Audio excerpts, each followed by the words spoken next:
Hi, I'm Bobby Anderson, and today I'm going to talk about the philosophy behind the 6-week training camp to start the season. So this year for the Warbirds, for all of our programs, we've decided to change things up a little bit, and rather than do tryouts for the first few practices and then split into teams and start playing games right away against other organizations, we're going to do a 6-week training camp to start the year. And the focus of this will be on repetition of core skills and fundamentals, small area games, hockey sense, puck support, battle drills, and inter-squad competitive cross-ice games.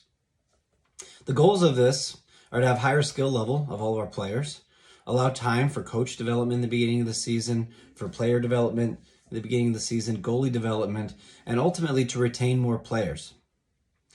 We think that not jumping into games right away will create less pressure to work on team concepts, and we can spend the beginning of the season getting the players ready to form teams and go play against other organizations.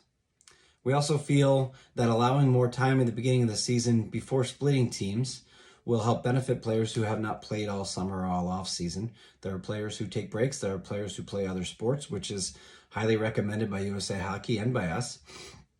And we feel like taking that pressure off at the beginning of the first couple of practices and spreading that out over a 6-week camp focused on skill development and inter-squad competitive games will help us create the most ideal teams, to place the players where they belong, and to build camaraderie in the beginning of the season.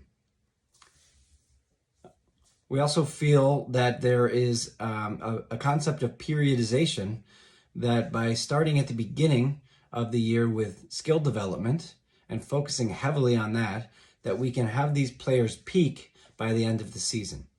And that's when we want to win. We want to win at the end. So if we focus on skill development and small area games and getting the players up and running quickly in the beginning of the season, then we feel that our teams will have a better opportunity to win at the end of the season when they're playing playdowns, tournaments, and the state tournament.